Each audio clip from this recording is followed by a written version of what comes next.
Lovely to see everyone. As I was saying earlier, this is my second Zoom call of the morning, ridiculously. But that seems to be the way we communicate. And to be honest, it is quite nice, wouldn't you? 6 weeks into lockdown, it is lovely to see a whole array of faces that you can chat to. So it's working out quite well, in spite of the security risks. But we're keen to keep you all engaged and informed and busy as we're kind of getting towards the end of week 6 of lockdown. So we've got a whole range of these programs for events and training. So keep a lookout on our website for what's coming up.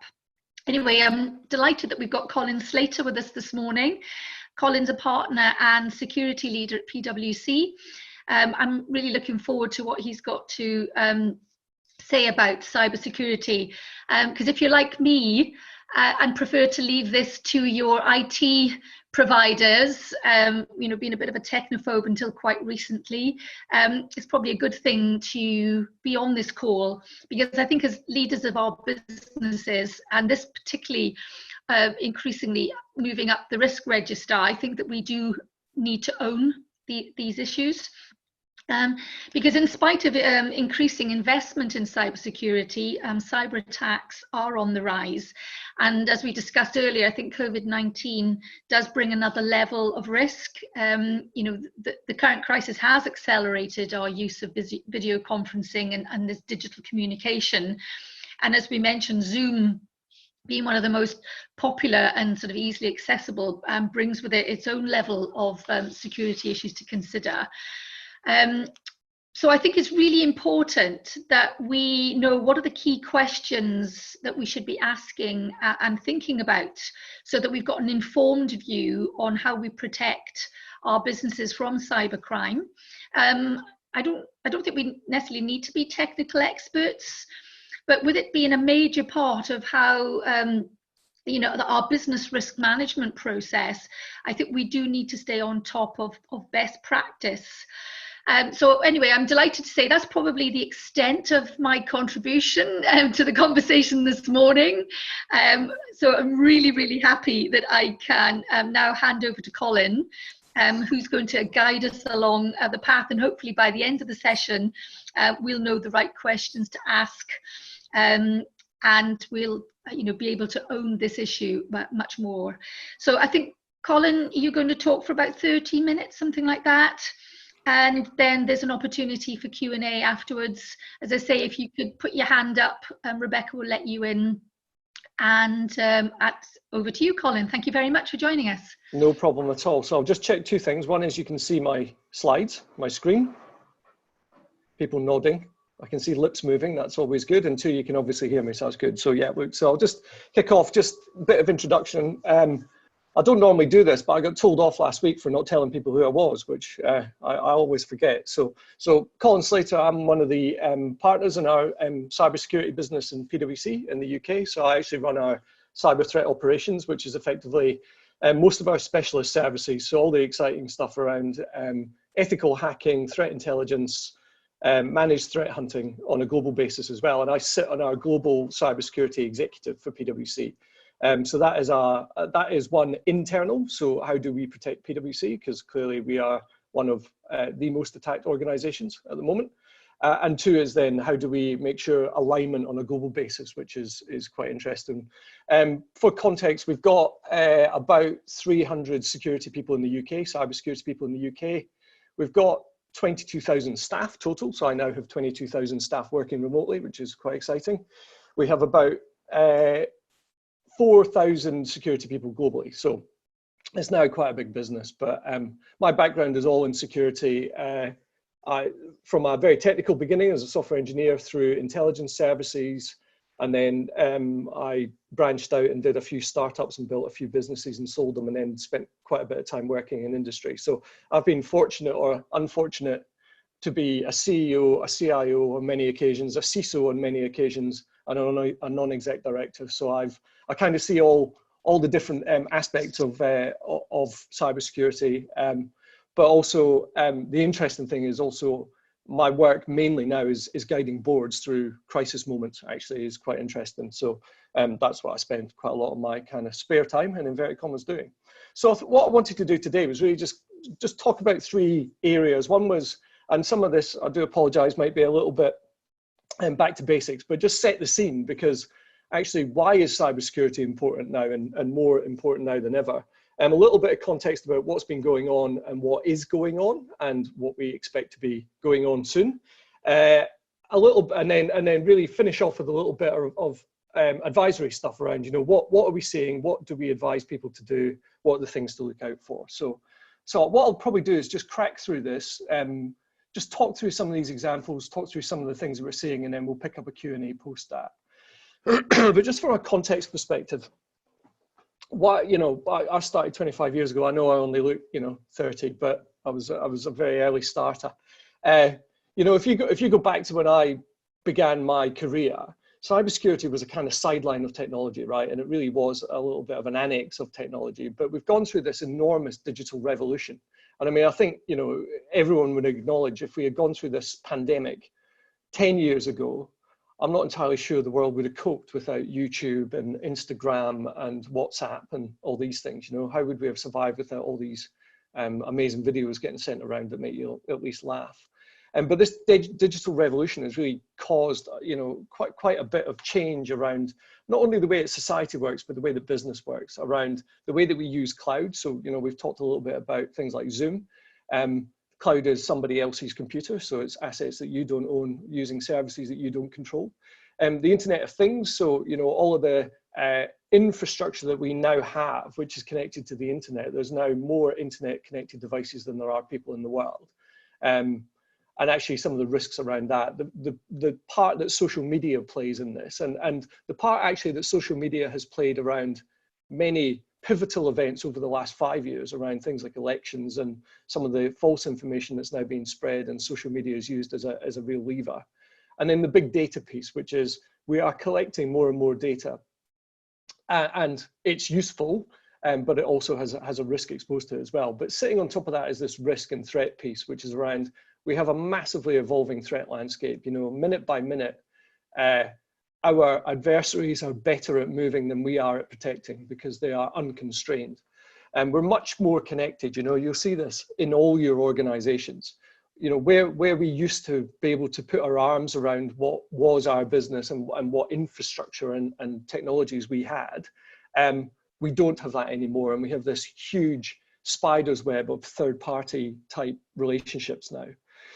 There is an acknowledged talent shortage in cybersecurity, and I always make the assertion that actually the talent skills gap in cybersecurity is not at the coalface, because we can actually train and upskill enough people to do cybersecurity.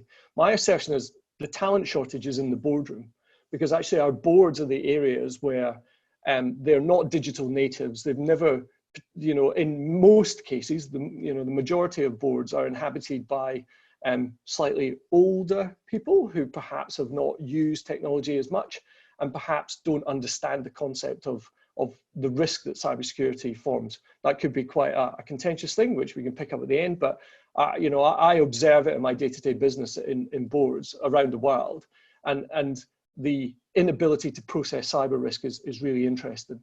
And it's also an arms race, right? I mean, right from basic phishing type cybercrime all the way through to complex nation state attacks, there is an enormous amount of money and effort put into cyber threats. So whether it's a nation state, we track about 210 threat groups, some of which we see have circa 15 to 20,000 people working on a day-to-day basis to break in to our customers. That's what nation states do. It is another arm to what they do. And equally, even we see it today, you know, cyber crime gangs, organized crime are very, very good at pivoting on to cyber to do computer aided type attacks, or computer based attacks, which is something new entirely. And this all sits in a world, albeit slightly suspended right now, of regulation. You know, you look in all sectors, you know, irrespective of which sector you sit in, you know, there'll be some element of regulation. And the regulators are becoming A, more connected, and B, more interested in what cyber risk means to business. And it's also segueing into slightly different things. The banking or finance, I'll call it finance in its widest sense, but retail banking has kind of driven this, the first furrow through this, has moved its narrative away from information security, IT security, cyber security to cyber resilience, right? And that narrative has changed. And that's partly to recognize the fact that this has become more grown up as a threat and a risk that organizations need to manage, but also as the regulators become slightly more concerned about thematic risks to particular industry areas, they're becoming more concerned about actually providing more enforcement. And curiously, the regulators are in a very difficult position, because by providing effectively a bar to get over, they're setting a kind of minimum standard. But the problem is that if you can Fosbury flop your way over the bar, it doesn't mean you're not going to be breached. So, you know, they do have a very kind of fine erect to walk along. GDPR is old news, but, you know, it's still there and still poorly understood. And so that was, you know, the fundamental change to the data protection regulations across the EU, and the UK will continue to align with this in the future anyway, because we have to trade. And that's a much more onerous and much more punitive approach to data protection. I mean, you'll see all the fines, we'll talk a bit about them. But, you know, this context is important, because there's lots of factors that have actually combined to make cyber become really important and much higher on the conscience of business. If you look at what's happened in the last few years, I mean, you'll pick up and read the papers, and I mean, even today there's stuff in the papers about cybersecurity again. On average, there's sort of 2 or 3 articles a day. We've had some pretty epic breaches, and they continue to occur. There's some just now. IT service providers have been cognizant of being popped last week. So, you know, there's a lot going on. And it goes all the way back. I mean, August 2016 was a really pivotal moment in the cybersecurity world, when a whole pile of NSA security tools were released to the world. So the NSA obviously is the US Secret Service, National Security Authority. And what it did was, irrespective of what the tooling did, what it did was it told the world that governments use cybersecurity as an offensive weapon, which was quite a new thing. You know, I think the general public don't appreciate how much goes on under the covers. But what that created was this whole challenge around ransomware and malware re-engineering, which caused lots and lots of challenges. Probably the biggest one, the 2 biggest ones that you would have lived through and been visible were WannaCry and NotPetya, which were vaguely related. And this was ransomware which basically took out large organizations. So the WannaCry was the first one, and they all seem to happen the day I go on holiday. So both of them happened when I was standing in airports, which is always unusual. So WannaCry was, that very much disrupted things like NHS, Telefonica, FedEx were pretty much removed because of that ransomware. And that was one of the first ones we'd seen, which was absolutely, completely and utterly wiping out organizations in very short periods of time. And then NotPetya kind of took it to the next level. And these were well, NotPetya in particular was effectively what is described as collateral damage, because that malware and ransomware was released as part of a spat between Russia and the Ukraine, and was designed as a direct attack on each other effectively. And unfortunately, it made it into the wild, and all of a sudden, lots of things got taken out.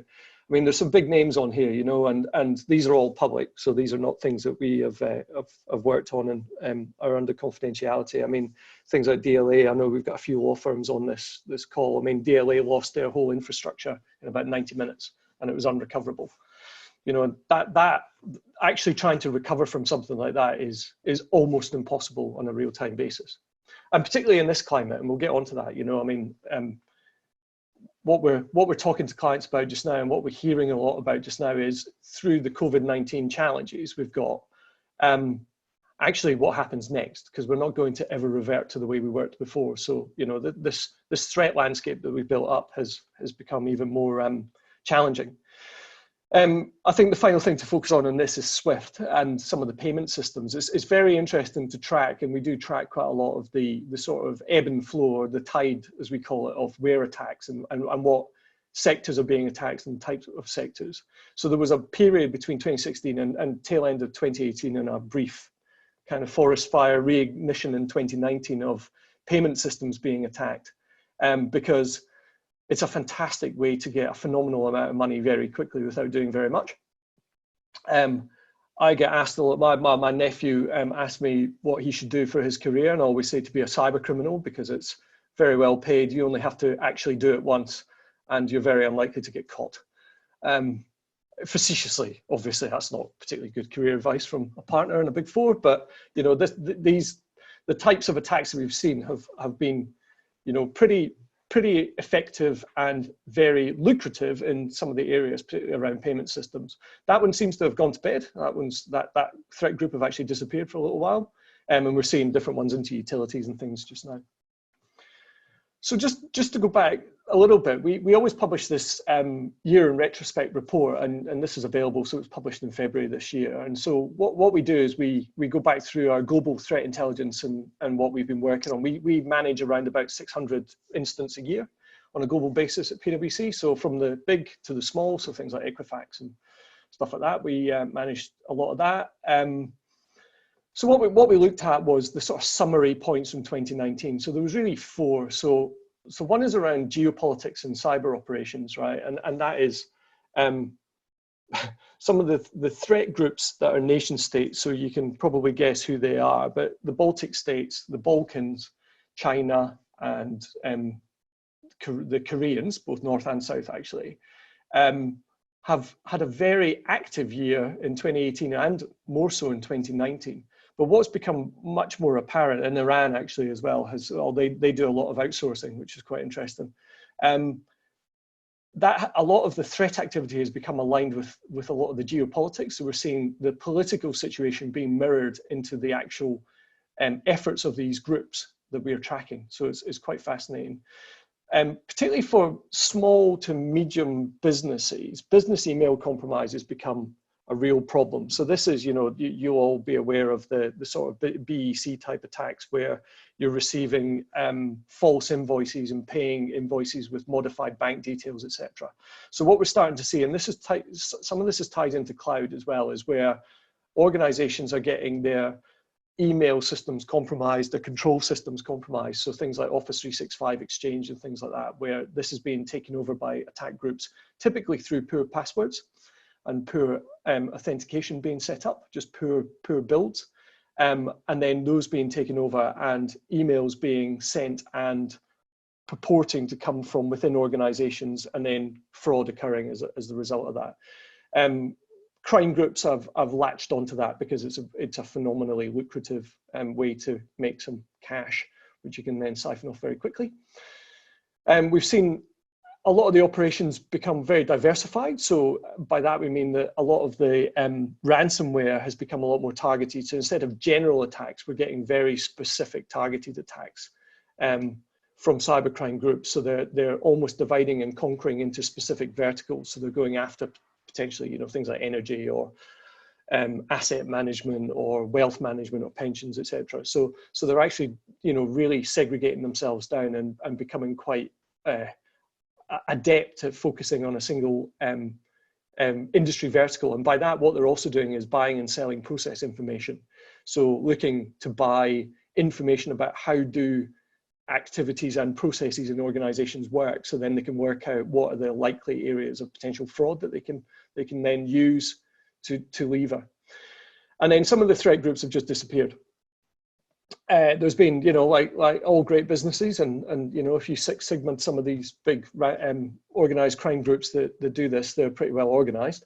A lot of them have consolidated, so there's a bit of mergers and acquisition activity going on. We've seen it. There's a bit of horse trading of different tooling and people, and we've also seen some new players arrive into the kind of the world as well. COVID-19 has obviously, you know, brought this into focus, and there were, you know, all of the threat groups and all of the nation states were pretty quick off the mark, to be fair, which is rather unpleasant when you think about the context of it being on a global basis.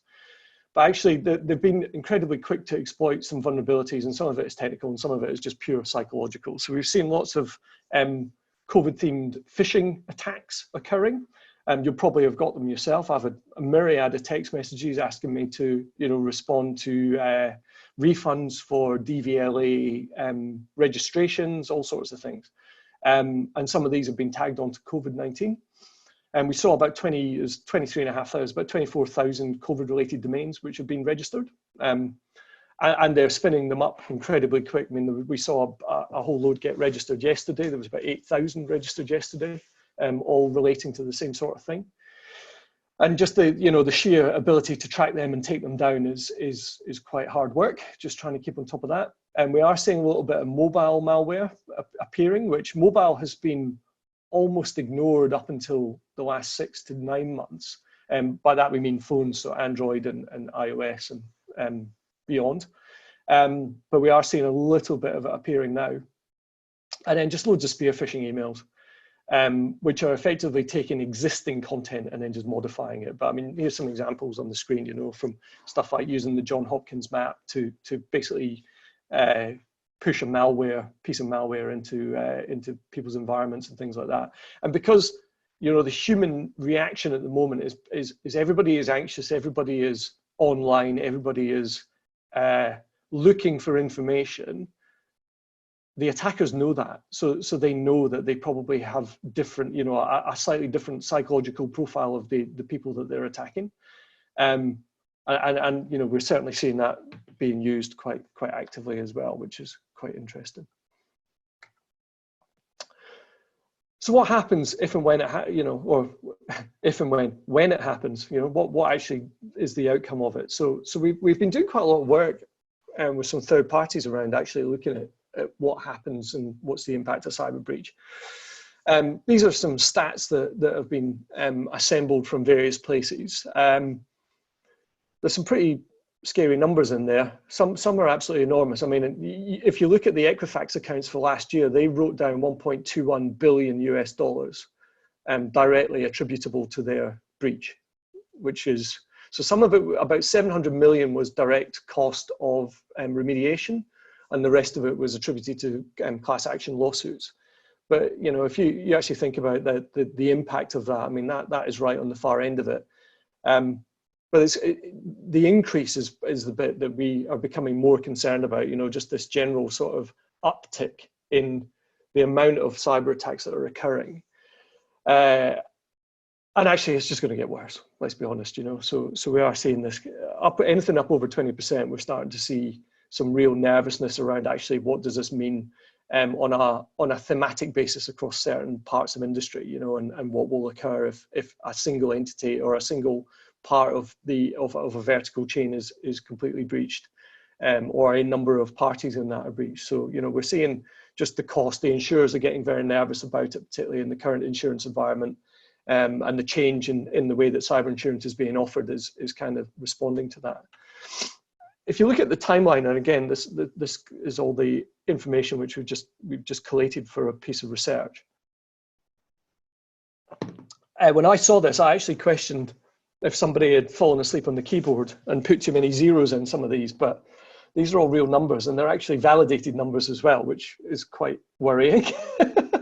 So if you actually, you know, this only goes back, like the body of this is interesting. You know, just as a general commentary, the world has completely changed since 2015 about the way that cyber incidents are dealt with and the way that people talk about them, because up until about 2015, you just didn't say anything. I used to be the global CISO for a bank. I had about 10 incidents a month, of which I reported precisely none because I wasn't compelled to. And ethically, I probably should have. Morally, I definitely should have, but I didn't need to. So there was no way that we were going to be telling our regulator things that we didn't need to tell them, you know, at that point in time. I think what has changed since then is that Maersk in particular were the first company, and they really had no choice, to manage a global ransomware incident in public. So they took a very proactive stance around the fact that they told the world that they had been comprehensively hosed and actually asked for a bit of help. And I think they managed their way through that incredibly well. No one had really done it before that.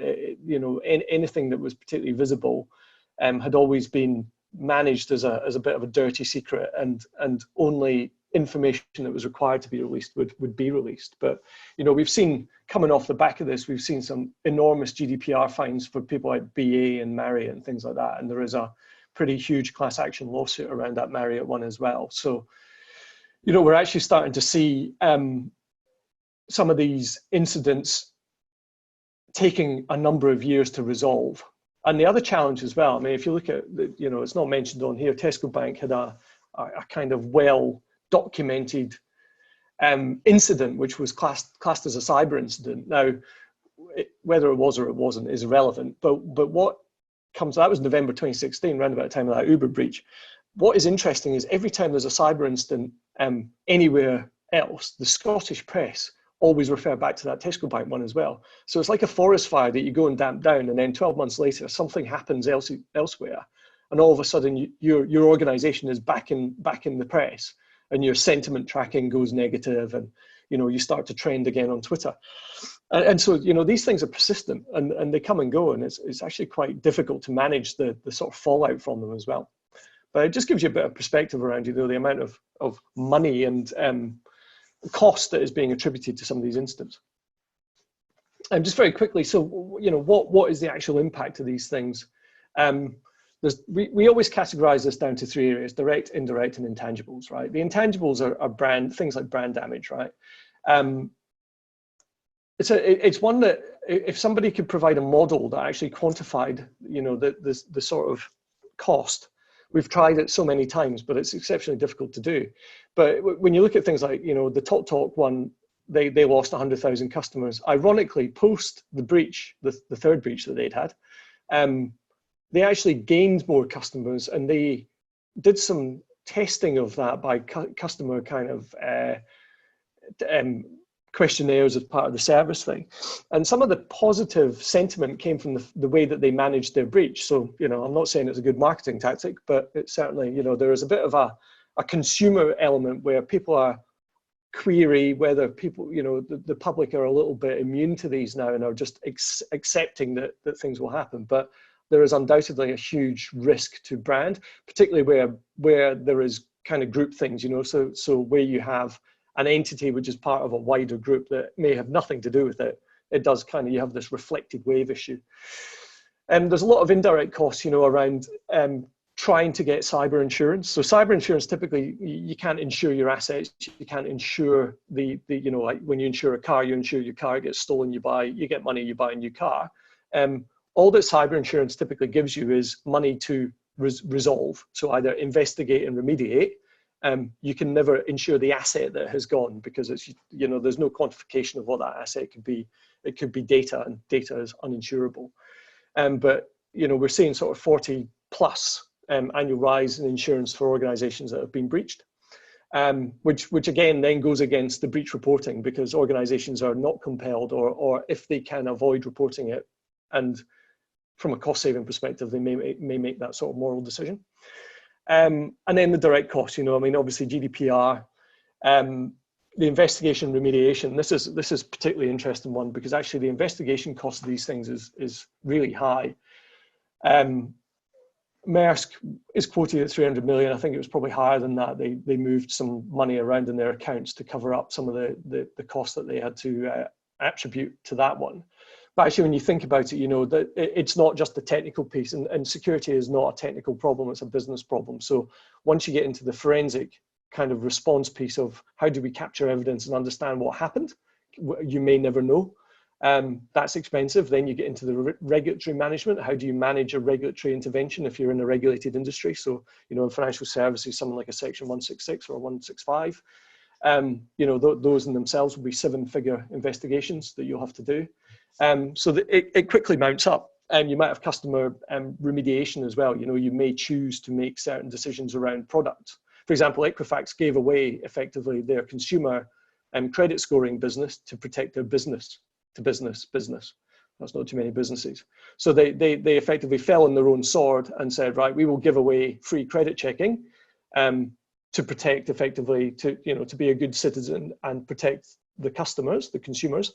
But what that means is effectively that business is gone now. So that whole strand of their business is now, non-existent, which is quite interesting.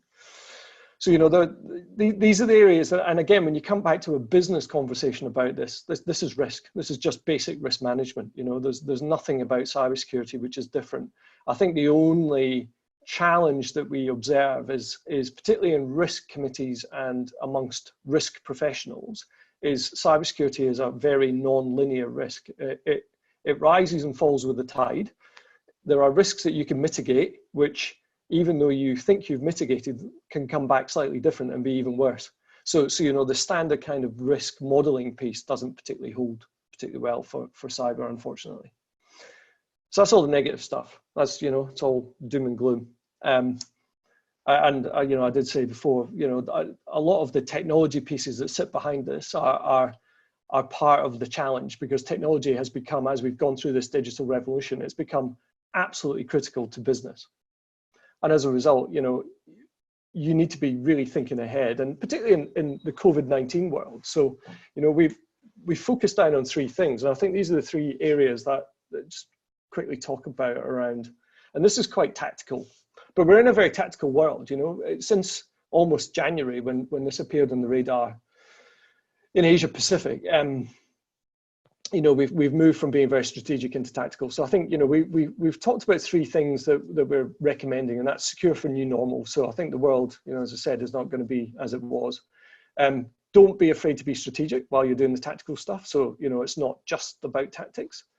And then there has to be some very counter elements done just to avoid being caught by some opportunistic things. So it's really interesting around investment. So right now is the time to actually be forcing and really pushing back on any cut on investment in cybersecurity, because actually your plan A or your plan B is now your plan A. You know, what we always assumed would be our fallback position in the event of a crisis, which would be people remote working, you know, potentially making commercial decisions about elements of our business that we will sacrifice to run more important parts of our business.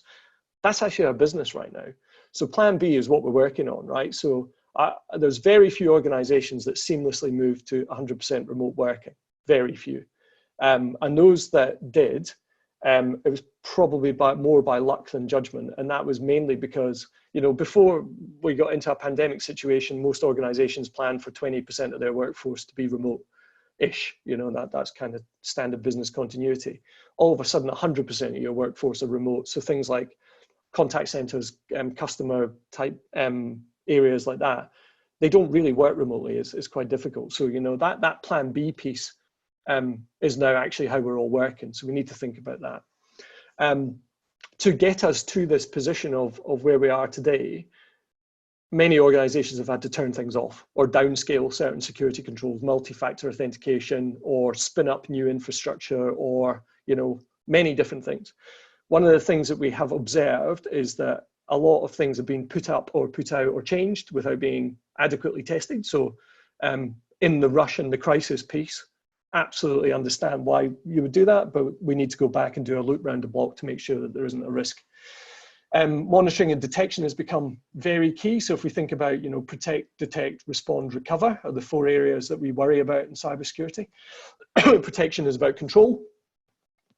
You've got to be equally good at detection, because your controls will get you so far, but actually you need to be looking for all the new stuff as well. So this is again where accelerators are available. So looking at a world now where, you know, we don't buy CDs. People with record players like me buy vinyl, but that's only because I'm a old purist. But we all buy subscription services, you know, Netflix, Spotify, etc. You can't remember the other ones, you know, lots, right? We're in this world where we just buy things month to month. And actually that's the way that we now should be procuring and buying security services, right? We shouldn't be buying and building things. We should be leaning on accelerators as like Lego blocks, because it's much quicker, it's much easier, and you can enter and exit services much more quickly. There's also a regulatory and compliance piece around this, just around the crisis bit, and that is making sure that you do that loop around the block and you do tick the boxes of one, giving yourself and your own boards and risk committees, etc., and executives some confidence that, you know, anything that's been changed has been adequately assessed. But also then, if somebody comes asking further down the line, in the event of an incident, you know, in a regulated entity, I can't imagine a regulator will be particularly delighted if, even if you say, well, it was a crisis and we did this and we never checked it. They can be a little bit bipolar in that regard. So while they say they don't mind right now, they probably will if push comes to shove. So it's good to just make sure that you consider those sorts of challenges. That's all very tactical. That's the new normal, right? And we're not going to be going back to the work in the way that we did before. You've got to be a little bit strategic about this as well, because while we're doing lots of tactical things, we've also got to think about where are we going? So what's our strategy? What do we want security to deliver for our business? You know, security used to be bottom up about controls. It's not, it's threat led, it's top down. So it's really important that we think like that. You know, what are the threats to our business? And then, you know, actually, how do we respond to that? So having a good strategy is important. And to me, a strategy that's read is one that's less than 10 pages. Anything more than that, and you've lost your audience. Look at some, you know, some sort of strategic things that you might want to do around change phrases while you're going through this strategic change of your workforce, because your workforce has fundamentally changed.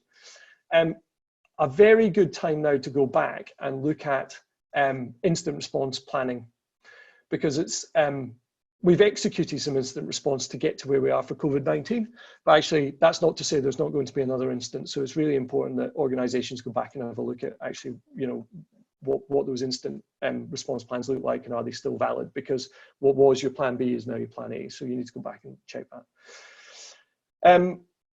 The last piece as well is about this sort of, how do you counter the opportunistic threats, right? Because there's lots of things that are going on at the moment which are you know, happening, but we need to be able to just mitigate against these. So one is helping employees understand what threats are out there now, right? Because everyone is working at home. It's an entirely insecure environment in lots of respects.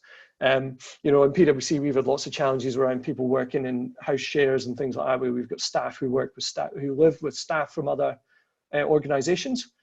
So, you know, how do we maintain data security, all these sorts of things. And then also be very vigilant as well, because cybercrime gangs are taking advantage of the fact that they know that people are working remotely as well. Inside the threats, clearly, we've got the furlough scheme at the moment for most organizations, and the government has put up, you know, a wad of cash to protect the economy and business. That will come to an end.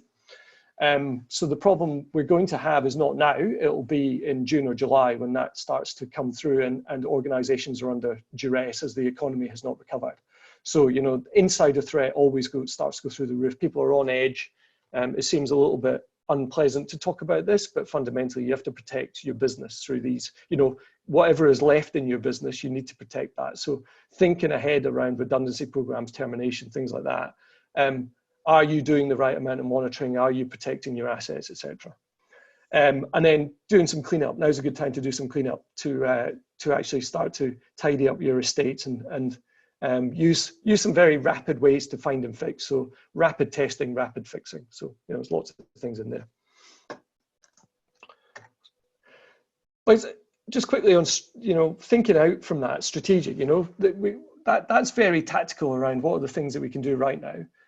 We always think about this, and I won't go through this in detail, but security is not about technology. Technology is actually just one little bit of it. We've got to think about people, accountability, culture, about risk, and about your kind of wider ecosystem. So things like third parties. You know, we do for business depend much more on other third parties. We've got a fantastic example 4 weeks ago, just in the middle of this crisis, where I had an organization who used an outsourced provider in India. Clearly, they had then been told to go home. India is a third world country in lots of respects, right? And what we take for granted in the UK in terms of having a house and having electricity and having a safe place to work doesn't hold true in India. So effectively, their whole operations center disappeared and never came back. So what they thought they had in terms of 1,000 seats was actually now about maybe 10. And there was no way to control that because it was a third party. So this supply chain risk thing is very, very much in focus right now. But just actually thinking about the whole thing is important around the sort of whole focus. And the final piece as well around this is actually just putting some structure around thinking about it. And I mean, even if you ignore the boxes in the middle, just the 3 points that we put in the verticals are around what I always advise organizations to think about, right? So one is drive strategy. So, you know, doing tactical things is okay if you know, when you're building a jigsaw, it's a lot easier to build it if you have the box because you can see the picture. So getting that picture for the jigsaw, right, and driving that. A fundamental principle of security is to minimize any attack surface. And the kind of bracketed piece of that would be make the cost of attack too high, because you really want attackers to go elsewhere and do things to other people. As unpleasant as that may seem, it's a lot easier to have somebody else disappear, and go and look at somebody else instead of you. And then fundamentally, we're trying to reduce the enterprise risk. Security is there only to do risk management for the business. That's its fundamental role. And then we horizontalize that into prediction, prevention, detection, and response. And actually, once you start to build your thinking around these areas, that really helps to actually think about how do we organize our way from today, which is going to be purely tactical, through the next 3 months, which will become more strategic, to the next, potentially 18 months where we are working entirely differently. And then strategically from the 12, 24, 36 months, how do we actually think about that? So that's where I'll end. I'll move on to Q&A. I'm just conscious there's about 50 minutes left. So hopefully that gives you a bit of a where have we come from, what's going on, and then some practical, hopefully, things that you can use. But more than happy to answer any specific questions.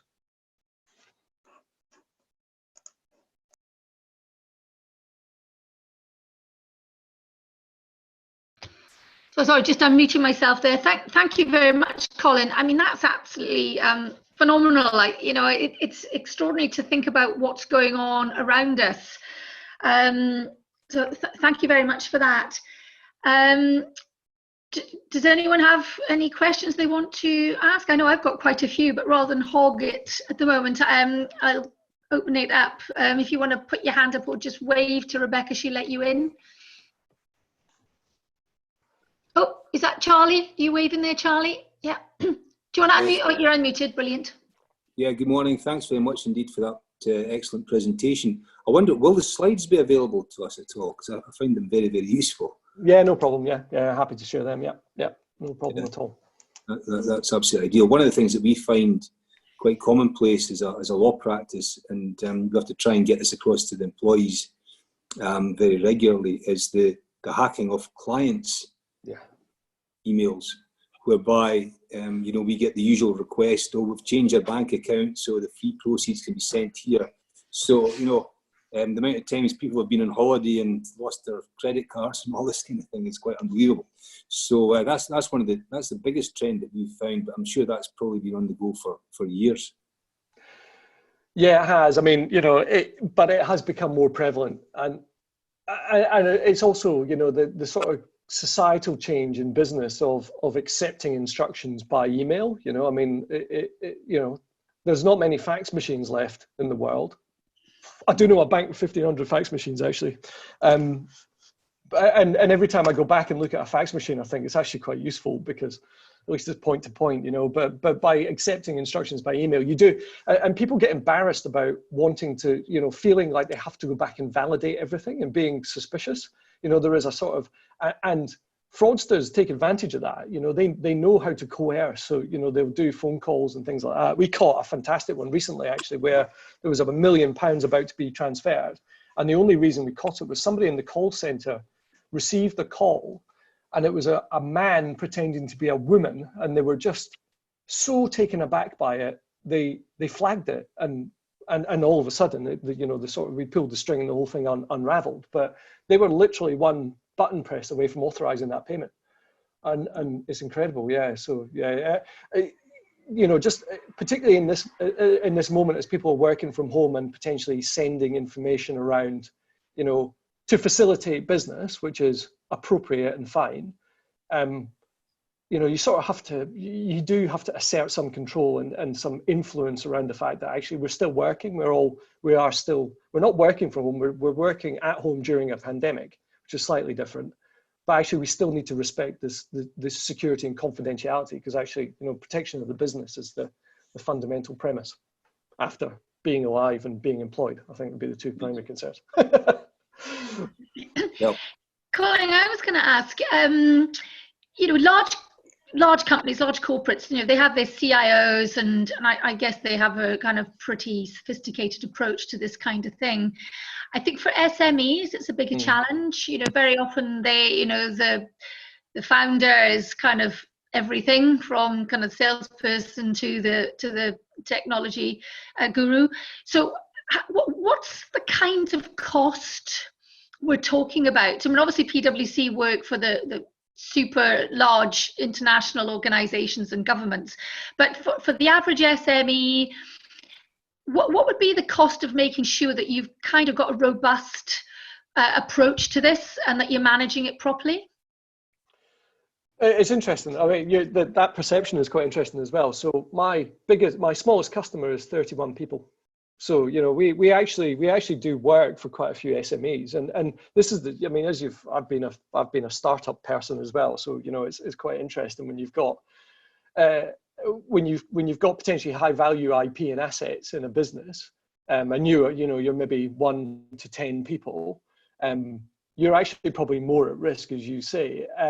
In terms of costs, I mean, take cost out of the equation. It goes back to you've got to build a securable business, right? That's the fundamental premise that I always talk about. You know, you can secure a business that is there, but it's much easier to build a securable business, right? So if you are building something, you should be buying services, you should be building technology in the cloud, right? You should be, you know, your finance stuff, right? You can use things like Xero or whatever. And actually then using a Lego brick approach means that you're not as exposed in terms of having to maintain and sink lots of cost into your security. I think one is having a bit of a strategy about, you know, 2 pages of what does security mean for your organization as a business, right? So what are the assets you're trying to protect? And then actually accepting that some percentage of your spend will be on making sure that your security is adequate. And it's, you know, basic things are really effective. So one, not managing everything yourself, making sure that any things like, you know, you use encryption on laptops, you use, you know, I mean, there's no breach that I have ever seen that has not involved a bad password, ever. You know, and that is the most simple control ever in the world. A password can be 4 words, and it should be 4 words. The length is more important than any complexity. It's all changed. You know, so actually things like that, just being sensible about the way that you actually organize your business and that you do put security and protection of your asset effectively at the top of the agenda. It's interesting because I was involved in starting Xero, right? So when we started our online accounting, our primary focus was making sure that we weren't breached. That was number 1, because everything after that was a moot point if we were breached. And in going back to the password issue, you know, how many do you need? Can you use the same one all the time? Should you use different ones? I mean, I know you talk about it's the length. So, you know, we've got so many pins and passwords and all kinds of things. I mean, even to get into my system in the morning, I have to go through about 3 or 4 passwords to get in. And then you go on holiday and you come back, and it's like, oh my God, I can't remember my password. I have to sort of email my IT provider to say, can you remind me my password?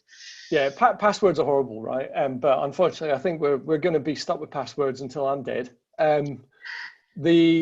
My biggest tip for passwords is you can have one password, right? But then append it with something else, right? So say you have a password you like to use. Please don't use the same password across everything, right? Things like Facebook and stuff like that. LinkedIn, they're always, you know, they've been breached lots and lots of times, and third-party providers are breached all the time. So if you use that password, the chances are it'll be reused elsewhere, and very quickly you open yourself to credential theft and takeover and impersonation. So it's very easy to do that, to take somebody's identity. We did it 2 weeks ago as a test for somebody. It took us 4 hours to completely and utterly own them from end to end. We had access to everything. Their Apple IDs, we could control everything. We could wipe their iMac at home, everything, right? I mean, it's incredibly simple when you use static passwords like that. But if you use a password that you commonly use and then append it with something else, so you had password 1 Apple ID, password 1 LinkedIn, password 1 Facebook, password 1, you know, banking, whatever. That password is unique to that platform, and it's difficult to guess. So you know, but it's also easy to remember, right? Because you're going to log into LinkedIn, so you know it's your core password and then the platform it's on. That's one strategy I always recommend. I have a question. Sorry for jumping. Can I go? Oh, go for it. Yeah. Adam. You talked about appending passwords. Now, is that how does that compare to password managers then? All right, yeah. Well, password manager. So password managers, if people don't know, are things like I can never remember. LastPass, login. And, yeah, exactly, and one login and things like that. Yeah, look, so they're usually cloud-based and local-based kind of encrypted vaults where you can it can auto-generate passwords. They're pretty good. They're pretty good. A lot of people struggle with them, to be honest. So it just depends how IT literate you are, how you want to do it. But I mean, the password managers, I mean, again, though, the challenge with the password managers is the root password for your store is always, as long as it's something that you don't use elsewhere, again, is a good idea. You know, it should be a password that you never use anywhere else. And they do have vulnerabilities. LastPass had quite a bad one last year. So yeah, I mean, look, password managers are pretty good because they will automatically fill in really complex passwords that you could never guess, and then maintain them in a central store. So that's a good point. If you don't mind me asking, what was the vulnerability on LastPass? Were passwords exposed, or was it potential cross-site? I can't remember what it was. They issued a pass. They issued a big patch last year for it. They had to patch the whole platform. Because some vulnerability that they... As far as I'm aware, you cannot get, you know, even if you take their database, you shouldn't be able to get the passwords back. So it's no, you can't reverse engineer it. No, you definitely can't. But yeah, there was something released in March, 19th of March. There was 4 vulnerabilities. So you can phish them basically. Yeah. So the thing is that none of those attacks are directly at the password kind of caches because they're encrypted, right? And basic mathematics means it's not impossible, but it's improbable to mathematically crunch your way through them. Most of it is around password managers are pieces of software like anything else. So they have vulnerabilities in the way that they're coded. So that they seem to be using, there seems to be vulnerabilities being pushed out about them. We also just have 2 hands up quickly. If I can go to Kunal first and then we'll go to Alistair, if that's okay. Yeah, hi, thanks. Thanks for this presentation, Colin. Just wanted to understand now in the given scenario where, you know, businesses are struggling, right from large industries to medium size. On one side, they will see challenges on their revenues. On the other side, they'll still encounter these threats that are, you know, emerging due to the new ways of operations, people working remotely, and they've been targeted. How do you see the investments in cybersecurity still being done by these organizations? Have you got any view on that, or how do you see that happening going forward? Yeah, so I mean, the perennial question we get asked at PWC is to help organizations kind of baseline, you know, how much should we spend on cybersecurity, you know, the sort of golden question. And these are kind of throwaway numbers, but we see roughly on sort of project type spend. So, you know, non-BAU spend, 20 to 25% of that is spent on cyber, should be spent on securing.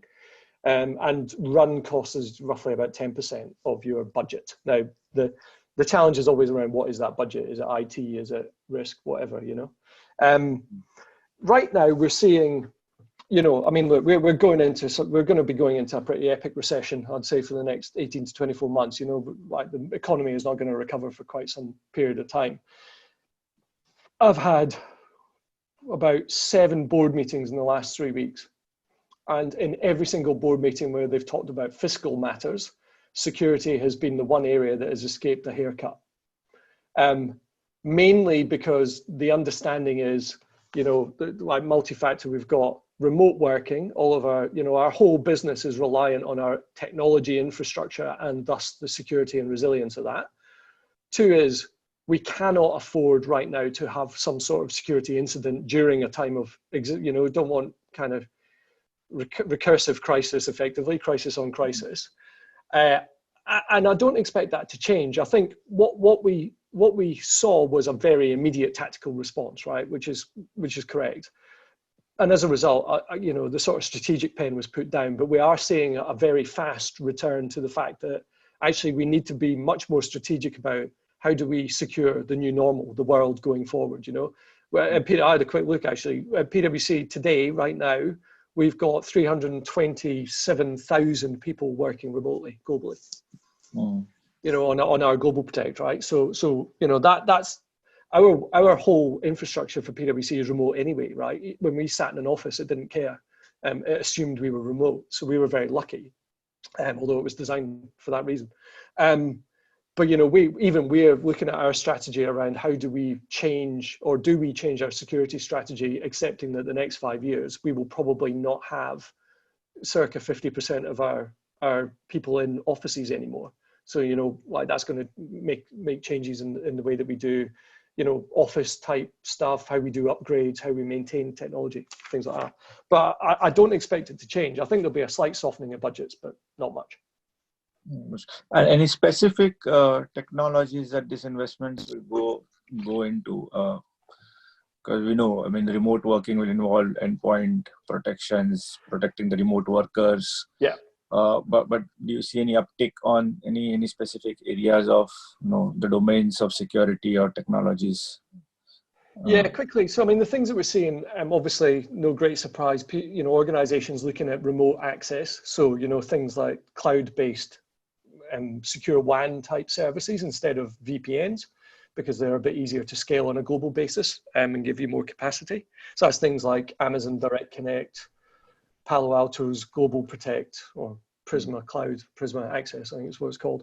So we're seeing that, just a change in remote infrastructure, an uptake in monitoring and threat hunting. So endpoint, so getting better visibility of remote devices. So and then using automation to chew through that event information as well. And also access management, so better account management, user account management. So, automatic password resets and management of user accounts. We're seeing a change in that. Yeah. Rebecca, do we have time for one more question? Is that all right? Yeah. Alistair, I'll come to you, please. Okay, thanks. That was really informative, Colin. Thank you very much. It's quite a specific thing. Coming from the banking sector, where I'm working on, undoubtedly the biggest threat we see to our clients is the malicious invoice redirection frauds. Just looking at that in reverse, really, from the point of view of the business initiating the invoice to their customer supplier, I just wondered if you'd come across any sort of really good practices that you'd seen to really try and counter that at source.